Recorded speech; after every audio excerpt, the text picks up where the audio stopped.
All right, man, we're here. We made it. This video kind of came out in a way that was a lot different than it was supposed to originally, but hey, real life gets in the way, as we know. And Chris, man, we passed the finish line a couple miles back, right? But this is kind of like the victory lap, let's call it, where people, as you can see from the title above, we're doing another one of our rankings of franchises after we finish it. We did it with Star Wars last year. We're doing it with this year, and it once again just fits in perfectly because we've got 10 Fast and Furious movies, technically 9 plus one spinoff to rank, and we're here to rank all 10 of them for you guys here right now. Chris, how do you feel, man? Like I said, man, it's bittersweet, but a cult is infinite and never dies, and I'm in it. So this is just the beginning of a new chapter for me. Remember, we've got a 10th and 11th movie, another Hobbs Shaw spin-off, and God only knows how more of these stupid things to come. We're just getting started. So people, this is our Fast and Furious Ranked.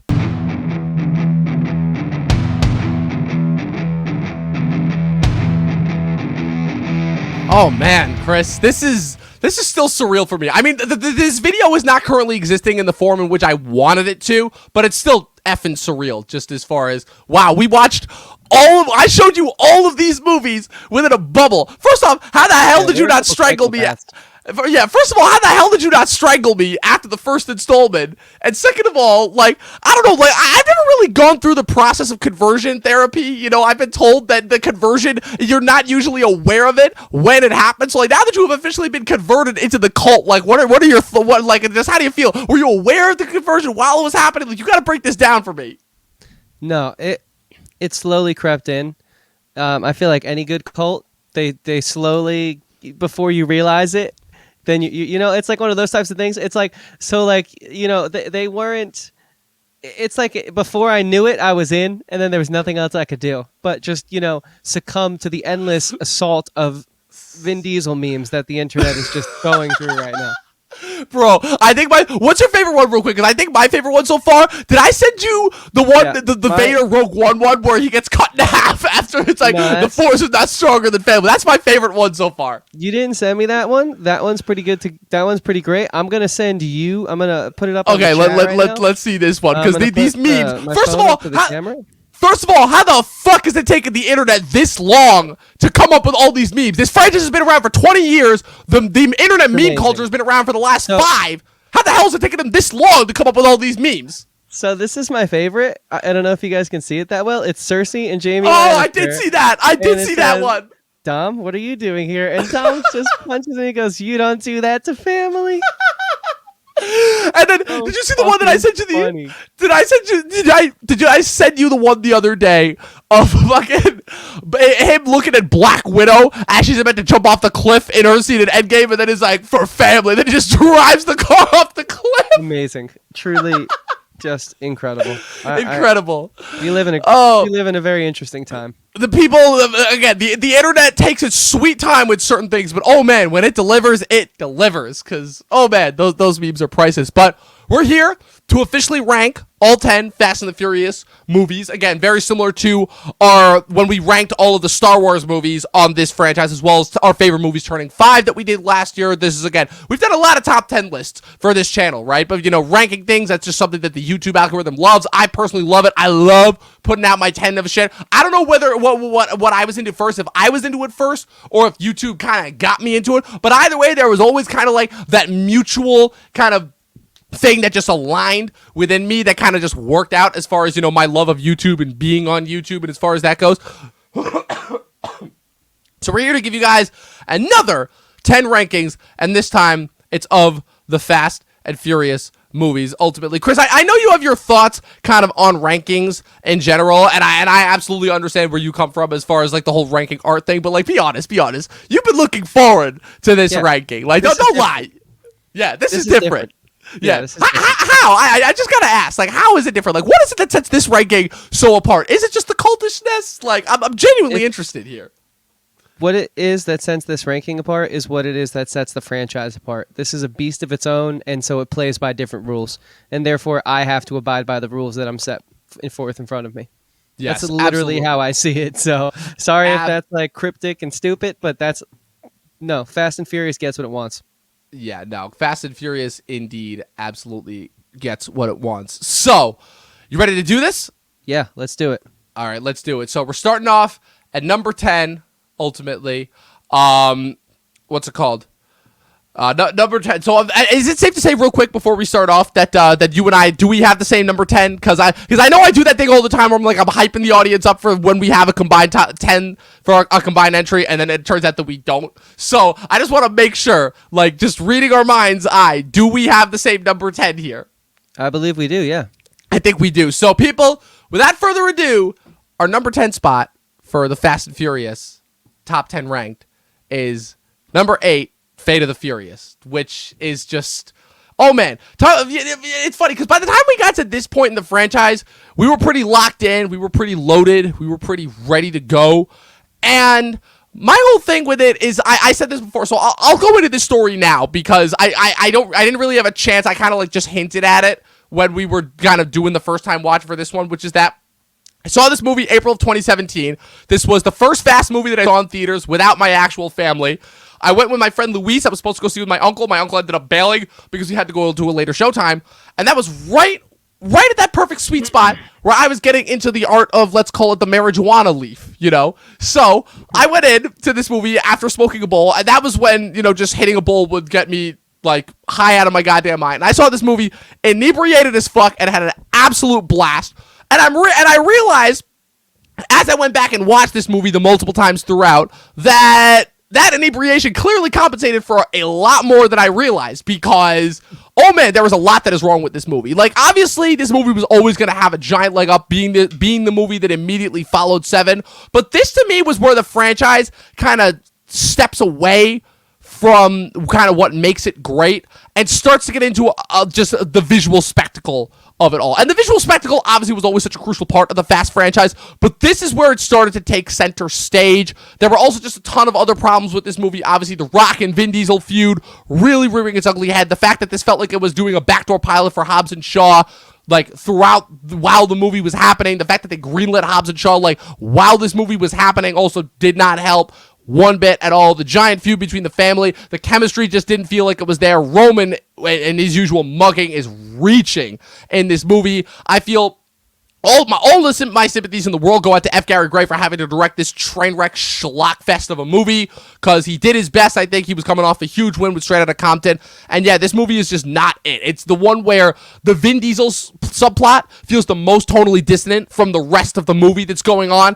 And it just ultimately creates for something that's really tonally jarring, really weird, and ultimately something that really doesn't feel like a Fast and Furious movie. Chris, you got anything to add to that?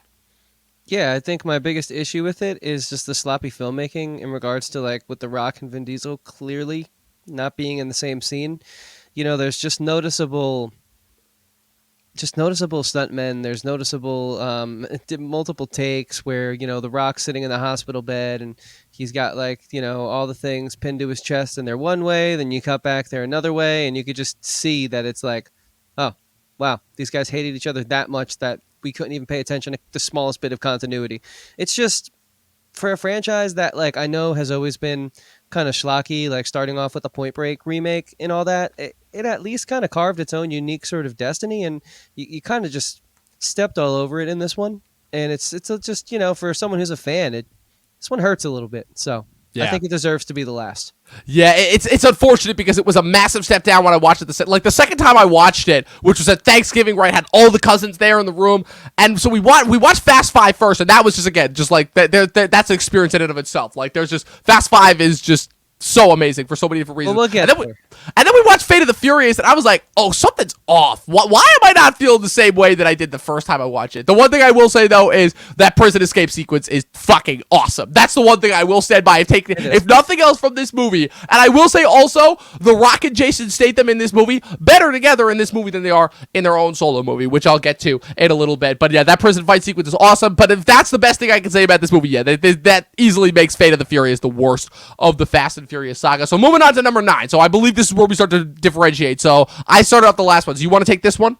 Sure. My number 9, and tell me if you feel the same way, is F9. I thought it was fitting because it is fitting, definitely. It was fun. Don't get me wrong. It wasn't as hard to get through as Fate of the Furious, but the problem with it is it just stands on the shoulders of everything that I loved that was lost from this franchise, and it doubles down on it. And it's just so unfortunate because I think there was a lesson that could have been learned from Fate of the Furious, and I think time could have healed a misstep, but instead they leaned into it in kind of the worst way because while it was expertly made and it's an exciting action film, you can't really knock the craft here. Like, it does the big budget spectacle thing better than everyone, like, just as good rather as everyone else who's doing it. It's just upsetting because what we've seen these characters go through, there has been some real moments, there has been some real hardships and some growth, and we just kind of start stepping all over it. And for me, I think it's just a disservice to the fandom, to the characters, to the hard work that was what these movies are, the shoulders of which they're standing upon. And so as much as I enjoyed it, the theater experience was fun, I can't give it any more credit. I just can't. It has to be number 9. Yeah, I get that. I'm with you there as far as that goes. But it's funny because we got a little bit of a pump because this is already, I can tell, the first spot where we're like 2 entries that are like very, very close to each other as far as rankings go, and they're going to end up switching as time goes on because my number 9, I'll get to F9, but my number 9 is Hobbs Shaw, the first and only spinoff for this movie. You know what it is about this movie that ultimately sets it below F9, right? So famously, Hobbs and Shaw is the only Fast and Furious movie that I did not watch in theaters, and I rightfully skipped it because first off, I saw that they were making this movie, and I'm like, oh god, the feud. Because for the longest time, I was, again, keeping in mind how inebriated I was for Fate of the Furious, I didn't want to believe that they were actually going to do this. I'm like, there's no way. I'm like, the Fast and Furious, that's the one franchise that's going to stand steadfast and not give in to all this petty bullshit. And nope, they ended up making the movie. And I'm like, okay, well, there's no reason for me to see it because I already saw Hobbs and Shaw. It was Fate of the Furious. So there's no reason for me to actually see this, And after watching the movie, I will admit, the movie in and of itself, fun movie. David Leitch shows, continuing off of his trend of the first John Wick, Atomic Blonde, and Deadpool 2, that he knows how to make really fun, really awesome, really awesome action movies with these incredible set pieces that can keep you in the action and keep you kind of in the know as to what's going on. But this is officially where I'm like, okay, so I'm expected to believe that I know that the Fast and Furious franchise has gone to some pretty silly places, but I'm expected to believe that they're in full-on sci-fi territory now. It doesn't have the same type of feeling to me. But believe it or not, all of the nonsense that happens in this movie, like the shit with Idris Elba's character, the fact that they're literally James Bond agents, the whole thing when they bring in the Rock's family at the end, everything going on there, the movie is essentially being full-on 007 riffing territory, and that's fine and all.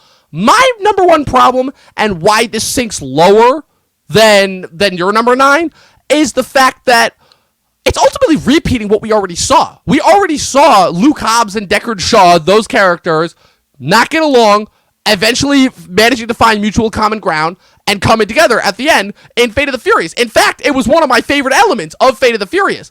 And then we literally just go through the repeat, and the rinse and repeat in this movie, almost like we're expected to, it's just parts of where I'm like, okay, I know it's grasping at straws, but the Fast and Furious movies have always been pretty good with its continuity, even with the amount of bending over backwards that F9 has to do with with the amount of retcons it does. Even that manages to add a little bit more, feels more like it's within that franchise. This movie, at best, I feel like is a really great action movie, and at its worst, it's just a distraction to tide you over and make you think, oh yeah, these guys are totally still along, and these guys are totally... It's a poor excuse to keep them in the franchise, ultimately. And I feel like it diminishes kind of the quality of what could be a really solid action movie starring Dwayne Johnson and Jason Statham. It's just the Fast and Furious of it all just kind of drags it down, ultimately. It's a better made movie, and it's more cohesive than Fate, but ultimately for it not having really any of kind of the Fast and Furious magic that I love so much. Even the ridiculousness in it, which, oh man, you want to talk about a movie getting ridiculous and stupid and topping some of the action that we saw, look no further than this one. But yeah, that's why this is my number 9.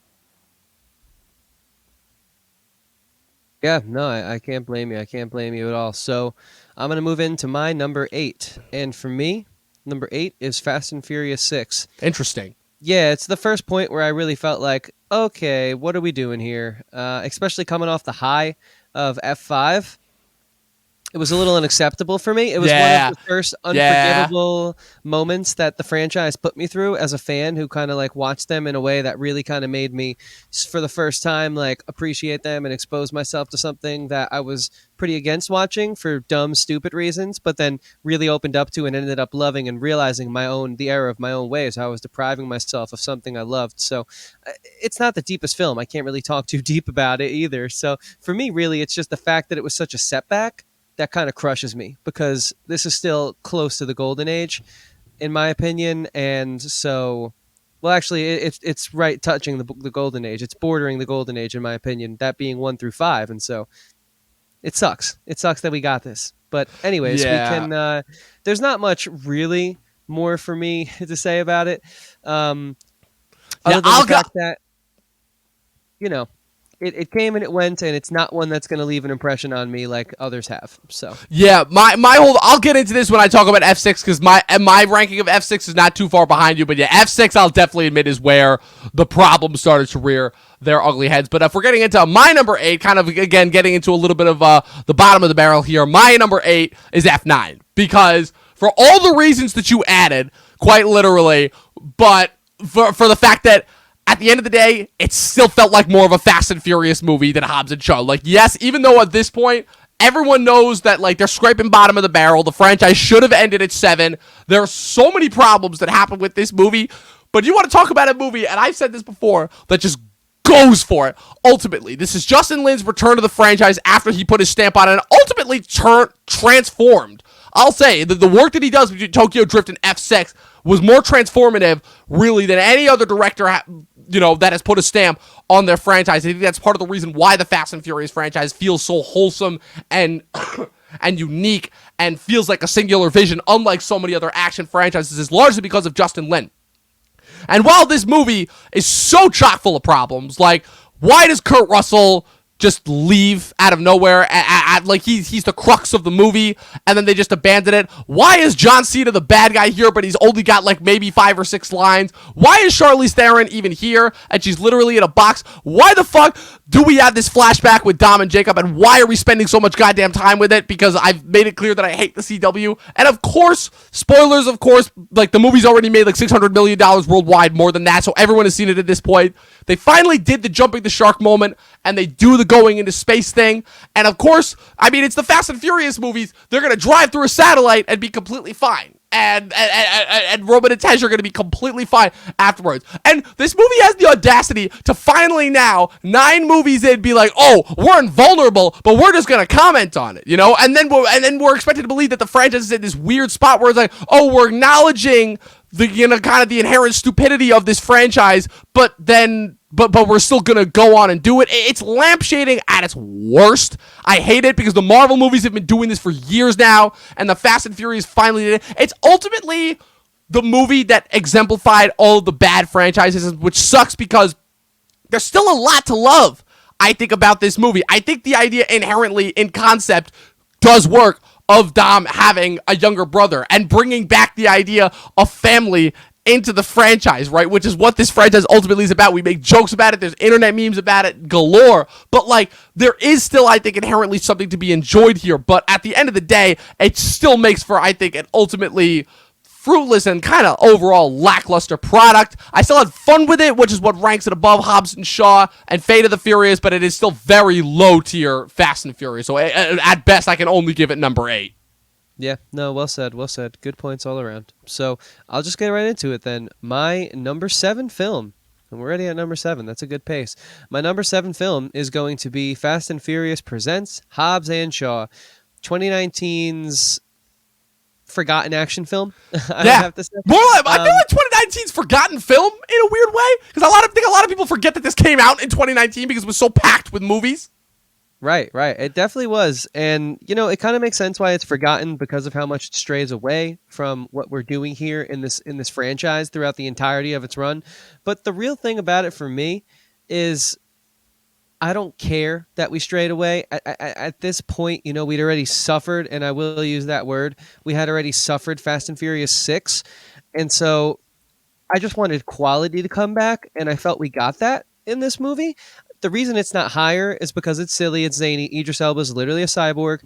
But They ran with it. They went with it. You cannot deny the chemistry between Statham and The Rock. It's undeniable. And Idris Elba being the big bad to their, two perfect Dynamic sort of duo. buddy cop thing. Dynamic duo. Thank you so much.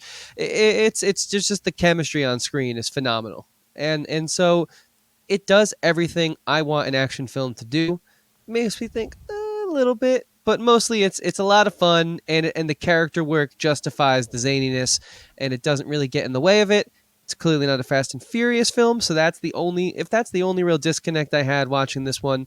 For a guy who doesn't really like action films that much, to enjoy a film in the action genre, it's got some points there. Again, I'm being real. It's not the greatest film of all time. It's number 7, but it's not terrible, and so that's why Hobbs and Shaw is my number 7.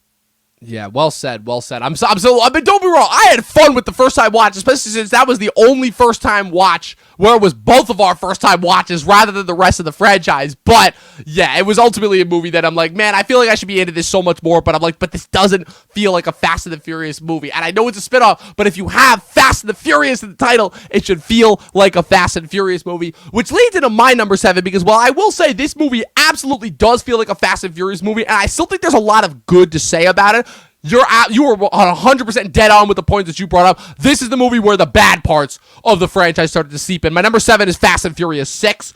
This was another movie that, again, I have very fond memories of watching in theaters, but the more I continued to watch it, I started to notice the problems, and I also started to notice how after 5, once 5 kind of set the bar for the rest of the franchise, right? I started to notice that the Fast and Furious movies going forward were kind of playing the reverse of the Daniel Craig Bond rules, which is basically where the Daniel Craig Bond movies, which are the opposite of the Star Trek movies, are the odd ones are all great and the even ones kind of all suck. So I guess in that case, it's following the same rules then, because the odd movies in the franchise, right, even though they each have their own individual kind of quality and bar, I was tending to like the odd movies more than the even movies because I love F5, love F7, F9 is but I still really enjoy it.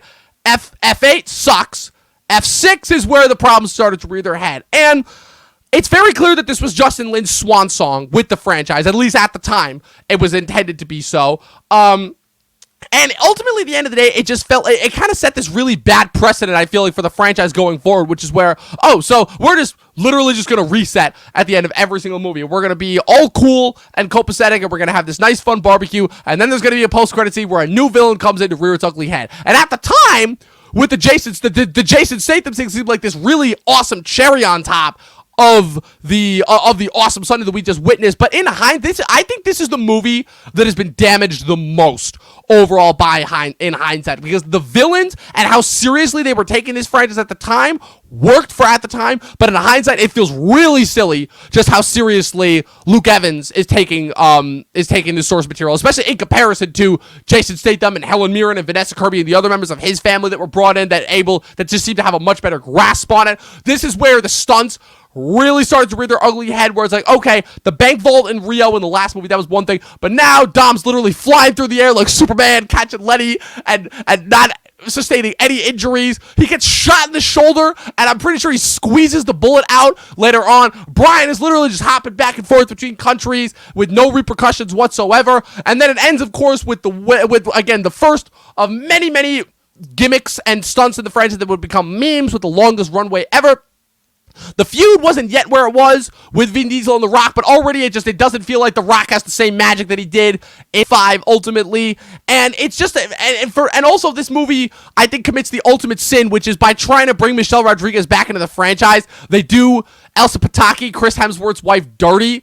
Like, so dirty, and they send her, I think, on this path that ultimately leads to her tragic demise in Fate. Ultimately, it's just the beginning of the end of kind of the high point of this franchise, and at best, I feel like it serves like this really unintentionally like well done bridge between 5 and 7. Obviously, there were circumstances that went into 7 that they were not at all anticipating when they were making 6, but I think the best thing that comes out of this is the Han and Giselle subplot that leads, obviously, to Giselle's death at the end, because I think that, again, for Justin Lin intending that to be his character, his contribution to the franchise, Han's swan song, I think that part is handled exceptionally well, and it's like the only part it feels like that it's capturing the vestiges of 5, but ultimately, it doesn't work, I think, in the long run, and I think it's the one that's been affected the most, ultimately. Yeah, I can't disagree with a lot of what you just said there. So let's jump into our sixth seeds now. We're getting up there, man. Yeah, we So are. for We're me, powering through. at number 6 is Fast and Furious 7, otherwise known as Furious 7 from Oh 2015. man, It was fun. It was good. It came and it went. Han's great in it, and that's really the majority of what I can say about it. It's Han? just You mean Jason yeah. Statham? Han's dead for this You're movie. right. You're right. My apologies. Jason Statham is great in it. He's fun. He's riveting. He kind of offers like that next bald guy that you want to have in the mix. But it's just it's starting the formula. Unfortunately, we're getting into Marvelisms here, and the formula is becoming apparent at this point, if not blatantly obvious. But the problem is, and the reason why it's almost halfway through my list is because some of the later entries that I brought up aren't as strong, but it's also a pretty damn fun time. Like it's not a boring watch by any means. No, So not if at you all. can just suspend your belief, you're in for a good one on this one, and that's kind of what I had to do. So we already did our first time watches. If you want to see me get all analytical and technical, go back and watch those, because I'll be honest, I watched these in a bubble, and so this middle section, man, they all kind of blend together. They really do. I will It's say, pretty tough. I will say, this is still, I think, of all the first time watches that we did for these movies, I still think that this one is the best one. Like, this one, every single time, I rewatched this one like 3 times after we did it, and every single time we did it, it was just hilarious, ultimately. I think it was like I laughed every single time we did a dumb stuff, like when the Rock fucking got blown out of the building and landed on the car without a scratch, and the only thing he got was with the broken arm. And when they drove the car through the 2 buildings, and you said, "Oh, they're going for the twofer," and then fucking when the Rock busts out of his cast, and our only reaction was just dying of laughter. This was the Right, funniest first time watch that we did. and those are the reasons why it's upper mid tier, because of the zaniness and the insanity. But like, as someone who genuinely enjoyed like the grounded starting point, I had to roll with it to really enjoy it. It was frustrating. So that's why it's number 6. Yeah, the thing that I've heard universally about these movies is that the people who like the grounded stuff in the first couple of entries started to become tuned out more and more as like they started to go into Bond territory with the stunts overall. I'll say from my personal taste, right, and for my personal taste, I'll say because of where I got into the franchise. Again, I didn't really get into it until Fast 5 came out in theaters. There was it was like a happy medium. I didn't like too much of the street racing stuff because I thought it was a little bit too silly. I know, but again, keeping in mind the decade in which I came of age. But I will admit that like when they got into the later entries with some of like those over the top stunts, it started to get to be too much even for me.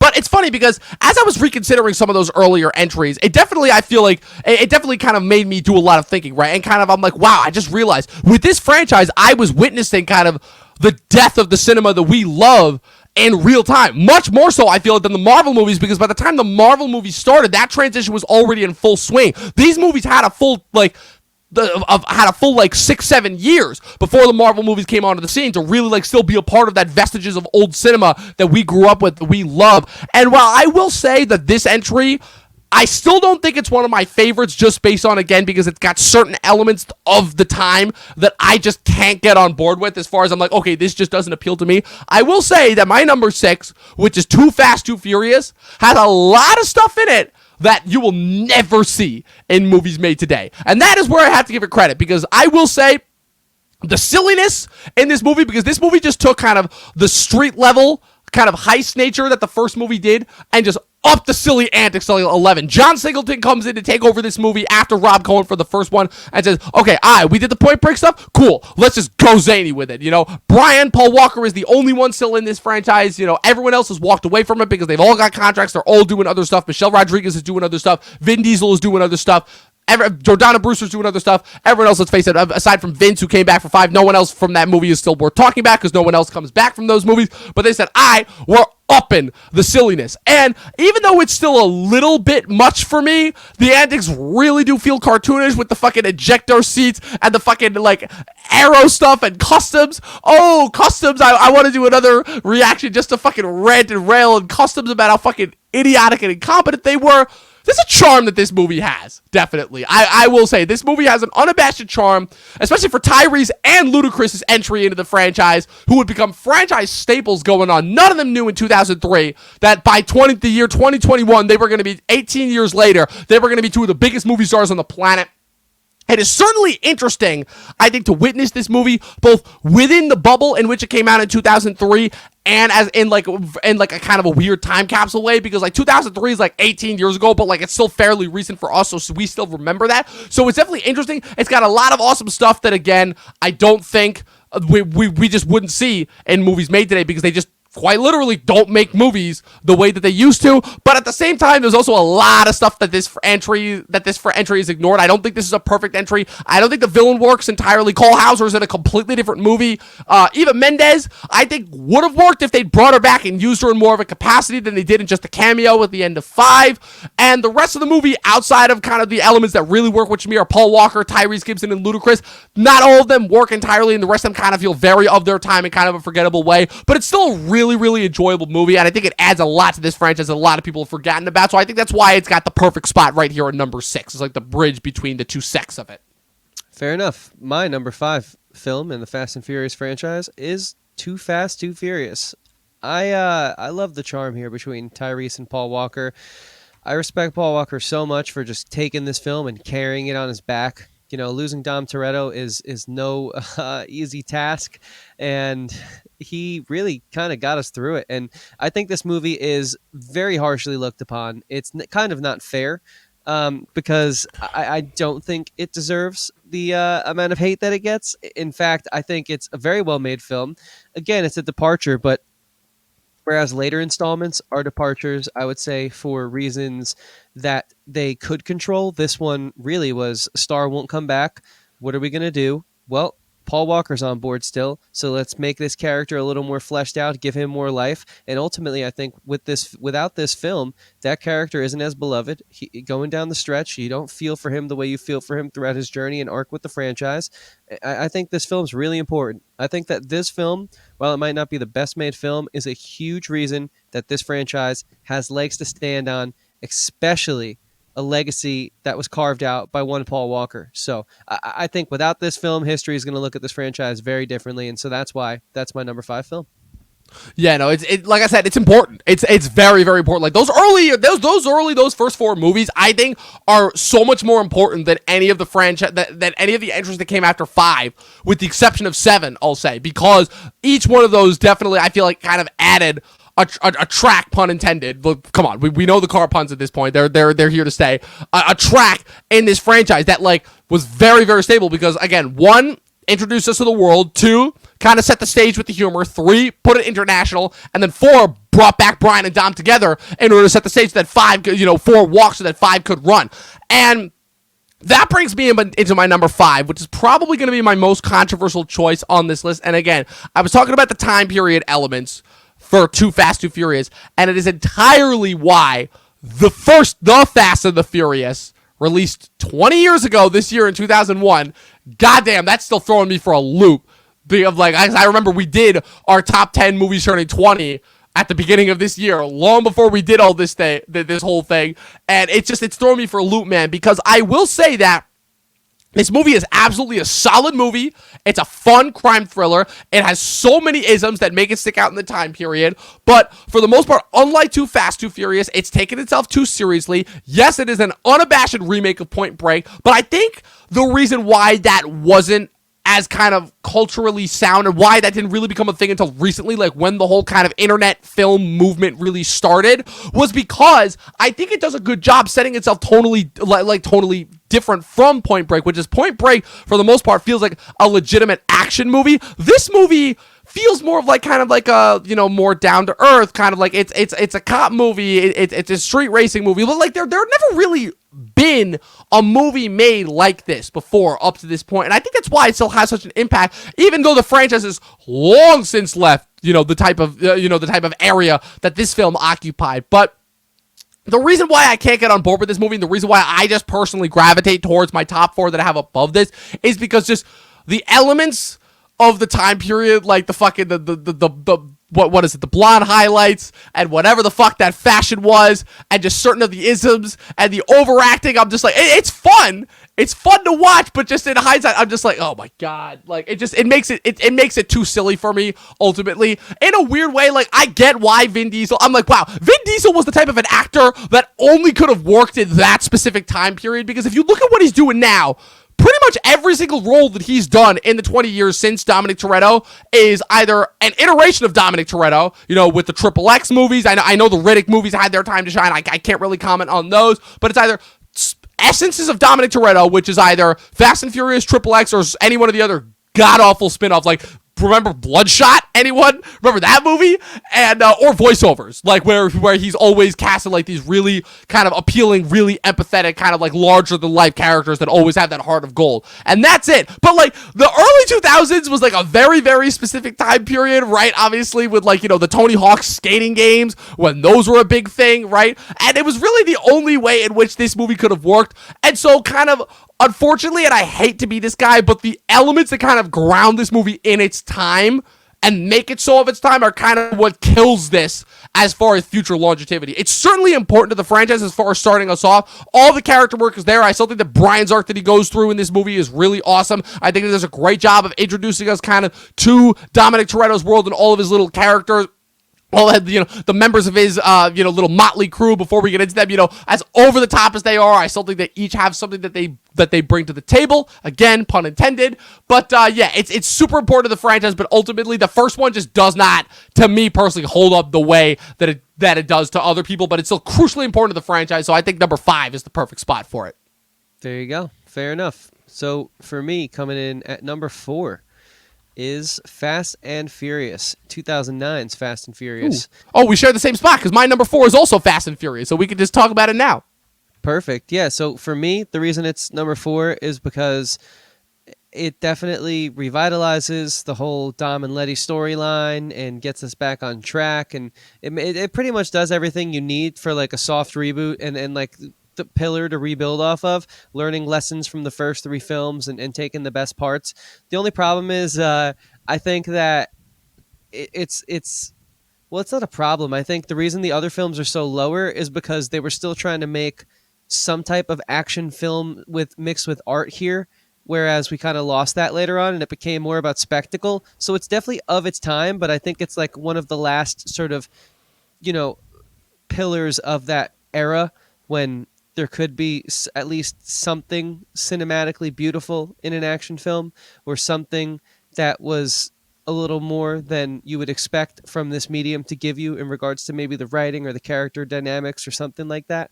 And so it certainly sets a high bar for the films that are lower than this one, and that's why they didn't top it. But on top of all that, like, the gang's all back together now, and it was good. We realized how much we needed them. And so that's almost why it's, for the most part. But I mean, come on, you pretty much get everyone back at this point, and it's better than, because I love some films I haven't talked about yet that are completely different casts, but this is what it's all about, and you kind of like realize that and lock that in here. At least I did. What about you, Dom? Why is this your number 4 film? I love this movie, ultimately. I loved it the first time I saw it. I loved it the second time I saw it. And then once we watch it again, I'm like, oh, man, is this movie going to hold up? And I loved it again. Like, this, you know what it is about this movie? This is the movie that is ultimately the forgotten franchise entry, right? Because it's right in that sweet spot between when people thought, oh no, is this even going to be a franchise after Tokyo Drift before like the shot to super highs again with Fast 5. And this one is always kind of the forgotten one in the middle, which is a damn shame because it's ultimately important, right? Because think about it this way, right? This is only Justin Lin's second installment in the franchise, right? He's already directed this weird spin-off movie that, with the exception of the post-credit scene, really seemed to have no connection to the franchise overall, right? And Tokyo Drift, again, for the longest time, kind of fell into that spot of kind of, oh, do we acknowledge this as a Fast and Furious movie? Do we not, before it was officially brought into the main continuity?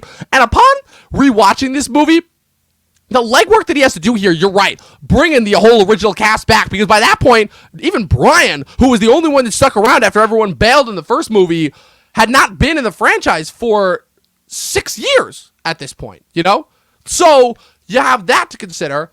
You have the fact that you're bringing back Vin Diesel full-time to the franchise. Michelle Rodriguez is back. Jordana Brewster is back.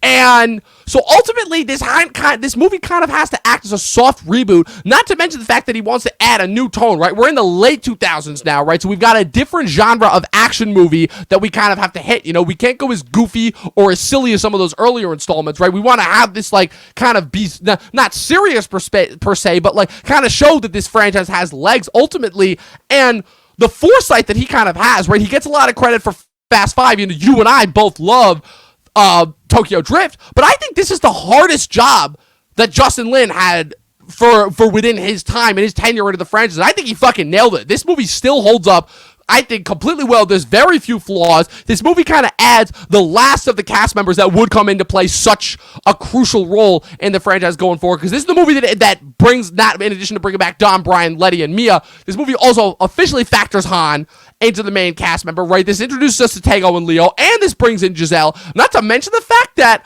I mean, I know The Rock technically doesn't count as the villain in Fast 5, even though he kind of is, but for my money still, this is the best Fast and Furious villain of all of them, easily, because John Ortiz's performance as Braga, the drug lord in this movie, is so fucking good. He's the only villain outside of the Shaw family that they brought back for another movie, well, and Cypher, obviously, as you know, as we get in later on into the later movies, but he's the only other one from this early sect of the franchise that they brought back. That's how good he was. And as far as I'm concerned, the relationship, the back and forth between Brian and Dom, I love it in the first one, but I think it's even better here. Because I think that now you have that baggage and that history, and now that they have that kind of focused goal, it's the only time that they were, like, able to go almost entirely serious, and it worked 100% of the way. I think all the stakes in this movie work. Even though we're starting to get into a little bit of the Vin Diesel invulnerability train, I still think it works for the better ultimately. I think the stakes are awesome. I think the moments and the ways in which the characters are utilized are awesome. And that third act, I still think it's super compelling. To me, it's the last time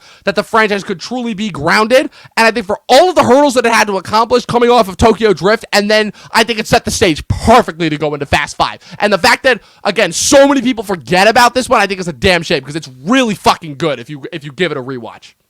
Fair enough. I agree with a lot of those points. So for me, coming in at number 3 is Fast 5, 2011's.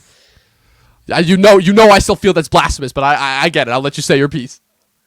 No, it was obviously amazing. One of the best action films I've ever seen, but the silliness is here, and it's here to stay. Here to stay at this point, it seems, and that's just a little too much for me. Obviously, again, where this is ranked, and because you guys know I really love this franchise, I'm not bashing it when I say that by any means. I'm just simply saying that I think that my number 1 and number 2 films are stronger, because I do think when it comes to this franchise, a grounded approach is an approach that personally fits my taste a little better. But again, it wasn't as spectacle as some of the later installments, and of course, some of the other action franchises that this competes with, like the Bonds and the Mission Impossibles have gotten. So it's kind of in that sweet spot for a big budget, big spectacle, high-flying action film for me. And so I appreciate it for a lot of reasons. But I can't say it's the number 1, because I do think it's a little silly. And I do think that my number 1 and my number 2 are not silly movies at all. They might be misunderstood. They might not be as widely accepted, but they're certainly not silly like this one is. And so, yeah, for me, Fast 5, by no means am I knocking it when I say that. I just kind of had to lay the groundwork a little bit with this one, because I know how beloved it is. But lo and behold, Fast 5 is my number 3 film. I mean, you know my thoughts on 5, so but I'll let you have this. I'll let you have this one. You know, again, I know you're not feeling too good, so I'll just chalk it up to whatever's, you know, whatever you've got going on. Whatever you've got going on up there, you know, as far as that goes. But now my number 3 is Tokyo Drift, which is a movie that, okay, people, can we just start this right? Can we just stop? Everyone that's on the internet, I'm calling all of you out. I'm calling all of you out.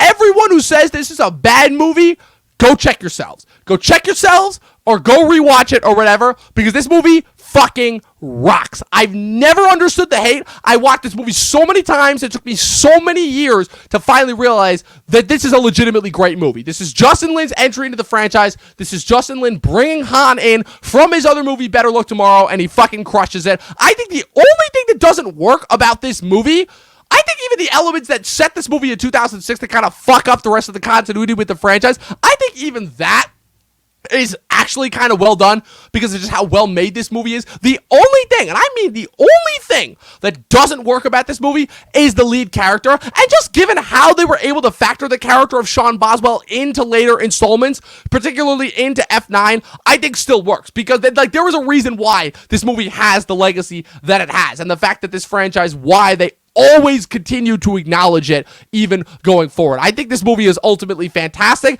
I think it kind of added that extra nuance and layer that this franchise desperately needed after 1 and 2 in order to continue to go off of it. I think that the franchise, while it was still in kind of its, we're going to try and continue to segue and make spinoffs, I think that mindset at the time wasn't the best mindset to have, but I think ultimately in the long run it ended up doing this franchise a solid because Tokyo Drift to me is the movie that saved the franchise because this is what brings Justin Lin in. And if you guys actually fucking watch the movie rather than continuing to say that it sucked, you would realize this movie is exceptionally well made. The cinematography is awesome. Kind of the layers and nuance and kind of the way that it's shot on location, bringing kind of the Tokyo landscape. It truly does turn this into an international franchise in a way that so few others do. Yeah, sure, the main plot is kind of whatever and kind of generic and you've seen it before, but for what this does, as far as the added elements to the rest of the franchise, I think it fucking rocks, and I think it absolutely nails it. Like it's still. I didn't mean to make this like a Tokyo Drift rant, but it still infuriates me every single time people shit on this movie just because for the sole reason that it doesn't have any of the main characters in it. Hey man, that's how you feel, and that you're allowed to feel the way you feel. So with that being said, I just got into another argument again with a guy online. I'm like, bro, you're bugging. Tokyo Drift is awesome. Well, we'll get there because my number 2 film is The Fast and Furious, 2001's The Fast and Furious. I love everything about this film. I love the vibe, the atmosphere, the way that we set the stage for what's to come. I love like the air in it felt like there must have been an air on set where it's like we're tapping into something really good. Like I know we're inspired the air of by that Point Break, smoggy ass LA. But we're tapping into something really good here. And I appreciate so much about it because man, this film is like everything I'm not supposed to like. It's everything that previously I've been adverse to watching, and the way that they just win me over with this damn little silly racing film is incredible. I love the criminal underbelly aspect. I love Brian and Dom's chemistry out of the gates, the band of misfits just trying to get by and do what they can in a world that's obviously not on their side. I think it's really cool. I think it's really well done. Albeit a little corny and cliche, but what film in this franchise isn't? And so, I mean, but even that being said, like sometimes corny is good. People sometimes just want something that's easy to watch and that hits all the right buttons. And I'd say this film does that and much more. I think it has another layer. I think like my cinematic eye felt slightly entertained while watching this, and that's always something you want to get from an action film. Again, it's in the decade of the action franchise movies, that tail end of the 90s, early 2000s that I really love, so it doesn't surprise me that this one hits home as hard, but really solid first outing. I mean, I love this film. It will be one that I rewatch, whereas others on the list, I've seen them once, and unless we're doing another binge or I'm getting excited for another upcoming film, I wouldn't just toss those on just to unwind after a long day like I might with this one.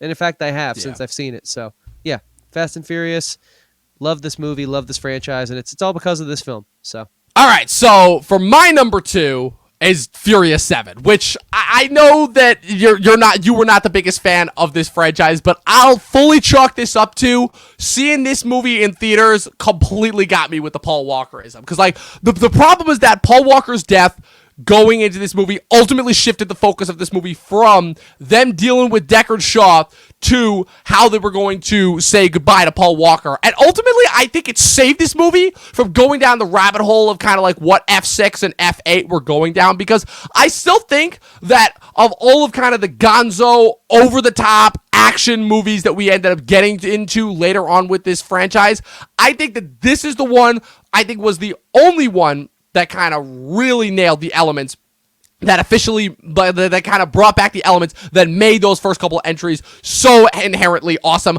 Plus the fact that I think that as far as like going for the full stupid of it all, I think this is really the only one after 5 that pulled it off, because everything else, it either felt too serious for its own good, felt like it was juggling too many tones, or felt like it was too marred by behind the scenes problem. But this is the only one it was able to effectively balance out the Vin Diesel Rock feud, because the Rock was off making so many other movies.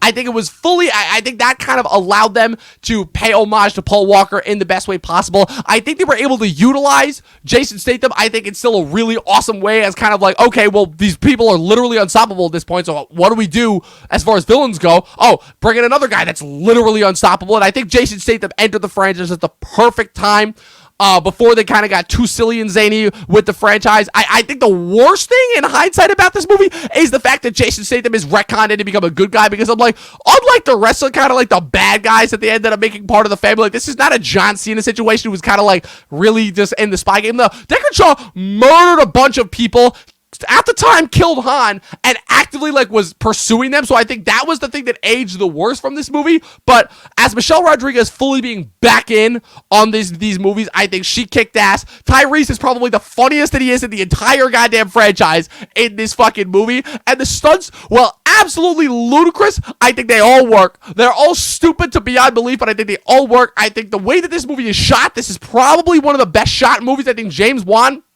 coming in after Justin Lin made his mark in the franchise with 4 movies, to be like, hey, hold my beer. Not to mention the fact, the impossible task that he had to overcome of bringing back Paul Walker and kind of giving him the send off. I think he handled it magnificently. Ultimately, I still think this is one of the few blockbusters that came out in kind of like the post MCU phase that like actually was still a solid movie, and for it to all be tied up in that ending, like, I don't want to give the ending credit for the rest of the movie, but like, I think it really, really does, I think, for me, like, kind of tied this over and separate this from the rest of the Fast and Furious ilk of at that time, and separate it from the rest of the blockbuster ilk. Like, I was crying. I was full on crying in the theaters when this happened. It took me until the 3rd time when I saw this in theaters, but it ultimately worked. Ultimately, again, whether this is necessarily better than the rest of the franchise, I don't know, but as far as, again, having all the elements that I personally love about this franchise and having that beautiful send-off to Paul Walker at the end, this is number 2, easily, for me. Well said, my friend. Well said. So for me, coming in at number 1 is the almighty, the all-powerful 2006's Fast and Furious Tokyo Drift.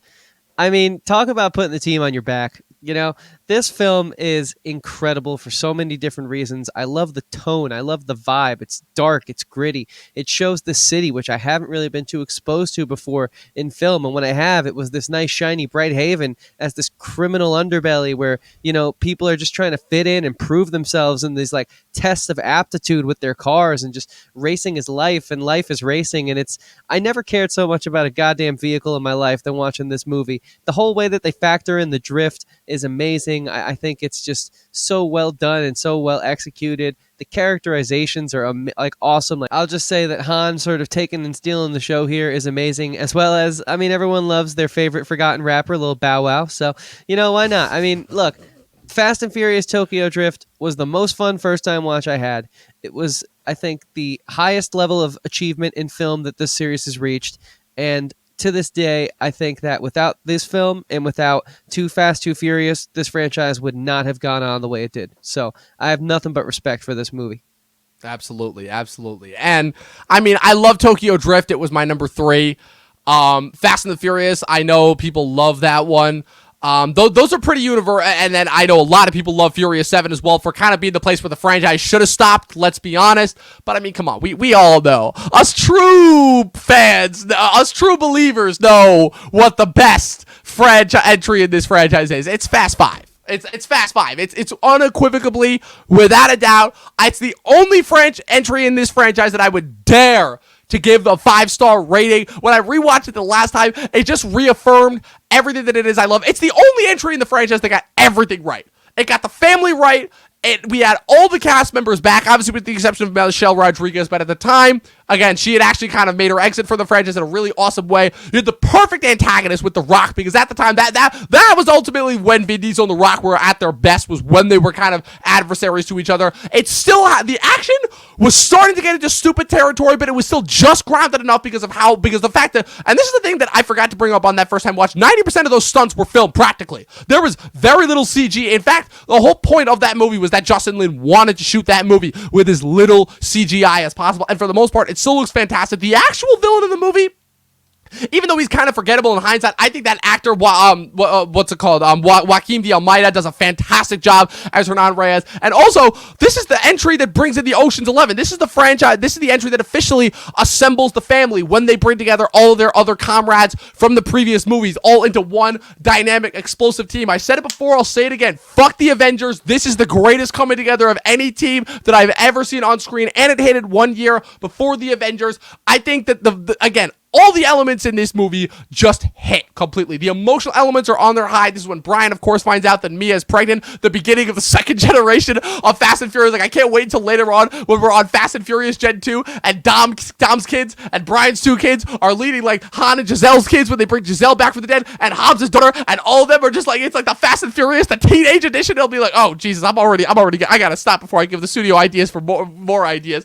But, dude, I feel like every moment in this movie, like, they even managed to bring back Vince, a character from the first movie that you famously hated, and give him like this really actually like emotional, like gut-wrenching send-off with how he dies. And I think it's all summed up perfect. Even the third act, ridiculous gonzo thing where they're dragging the heist through Rio, I think even that works because, fun fact, the way that they made that work is they actually had a car inside of the safe that was driving it. That's why that feels so practical, because it was practical. It was like one of the last practical stunts that they actually did for this franchise. And I feel like everything that I love about this movie, why this is the unequivocal best movie in this franchise, is all summed up in that speech that Dom has after they bring back the cop cars and they're all having the barbecue. And they're all just like kind of having that moment where they're all just riffing and talking about like, oh, what are you going to do with all this money when you get it?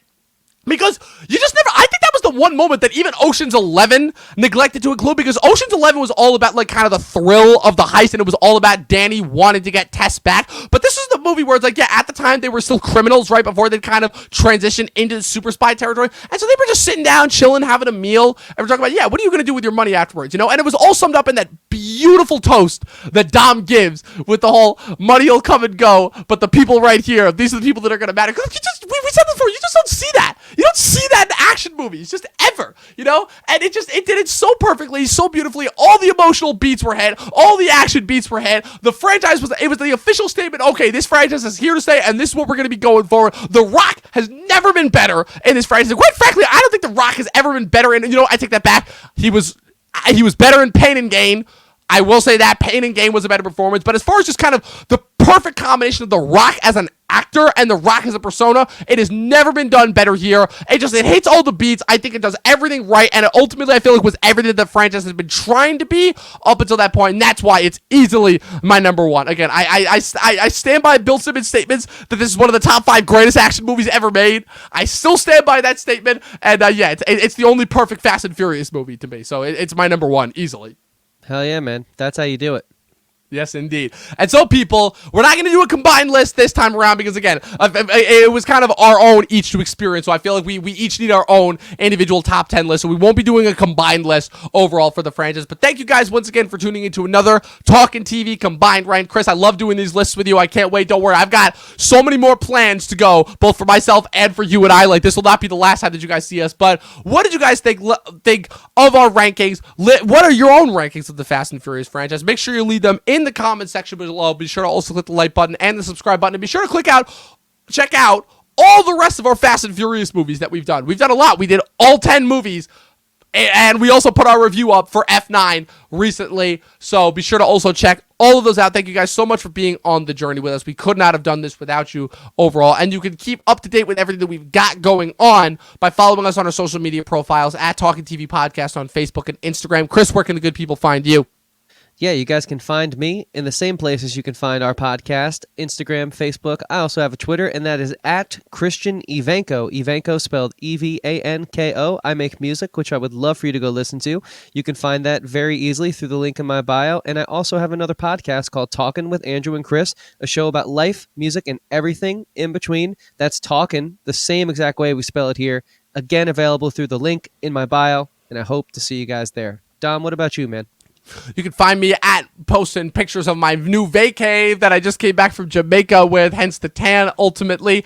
All on, as I'm constantly posting and bragging about it on Facebook and Instagram at Movie Nerd Reviews, all one word. Again, it's been a great victory lap. It's been a great race, man. But ultimately, all races, all roads must come to an end. We'll see you guys on the flip side. As always, drive fast, 12 seasons in a short film, and watch more fucking movies. We'll see you guys next time.